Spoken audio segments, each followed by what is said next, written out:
Sobat Kopi Manis Koptari. Jumpa lagi kita dalam A Few Minutes Talk About God bersama saya, Suster Francine CB.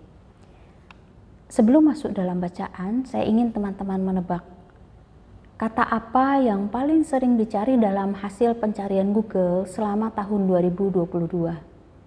Ya, sekarang memang menjadi kelebihan dari teknologi informasi bahwa Google menjadi tempat kita mencari jawaban untuk semua pertanyaan kita. Tapi juga sekaligus keprihatinan karena itu menggantikan posisi guru, orang tua, bahkan Tuhan sendiri. Tahun 2021 adalah kata how to heal, bagaimana cara pemulihan. Dan itu bisa kita pahami karena kita baru saja melewati masa-masa pandemi. Dan tahun 2022, kata apakah itu? Jawabannya adalah can I change? Can I change my life? Can I change myself? Can I change careers? Can I change my outlook? Can I change my style? Dan can I change lainnya.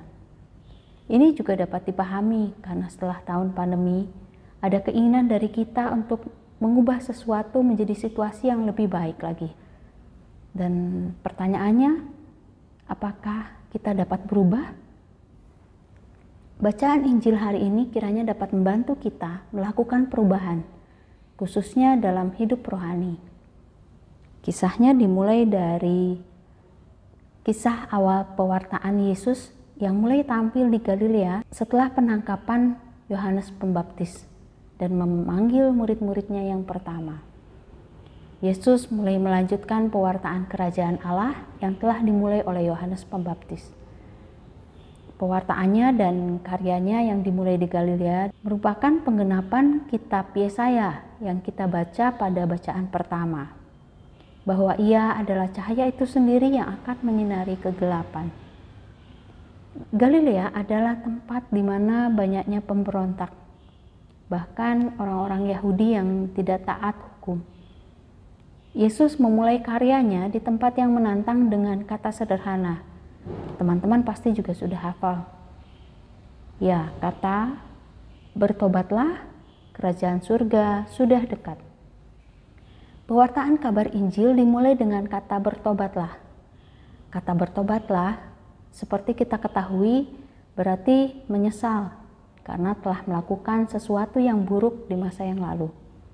Kita diajak bukan hanya untuk menghapus masa lalu, karena itu sangat tidak mungkin bagi kita. Tapi merupakan suatu ajakan untuk mengubah arah dari yang sekarang dan masuk ke arah masa depan. Dalam bahasa Yunani, bertobat sama dengan kata metanoia. Kata ini menunjukkan suatu perubahan hati yang radikal. Berubah dalam pemikiran, ada transformasi secara total, ada pergeseran paradigma dalam cara baru melihat kehidupan sebagai seorang beriman Kristiani.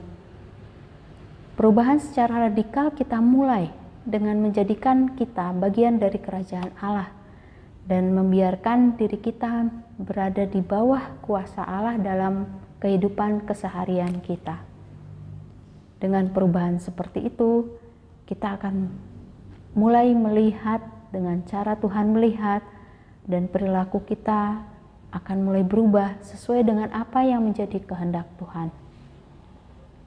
Kita juga tidak hanya menyesali dosa kita di masa yang lalu dan tidak melakukannya lagi, tapi lebih daripada itu, yaitu mengubah hati kita secara total, sehingga kita menjadi benci terhadap dosa dan semakin ingin terlibat dalam karya Tuhan, menjadi penjala manusia.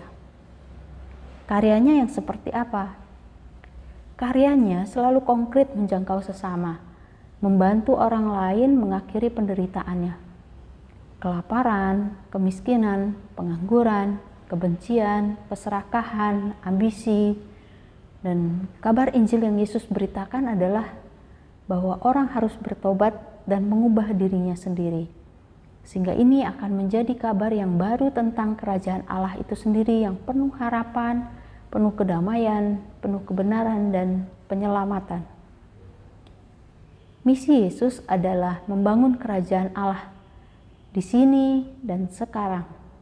Dan kita, para pendengarnya, perlu mengikutinya tanpa menunda lagi. Sama seperti Petrus dan Andreas yang langsung mengikuti Yesus menjadi penjala manusia, agar kerajaan Allah sungguh nyata di dunia ini. Pertanyaannya, yang can I change? Bisakah kita berubah? Jawabannya bisa. Kalau kita rindu dengan suatu situasi yang lebih baik, terutama hadirnya kerajaan Allah di dunia ini yang penuh harapan dan kedamaian. Kuncinya adalah perubahan dari dalam diri kita sendiri. Can I change? Yes, you can. Salam kopi manis Koptari.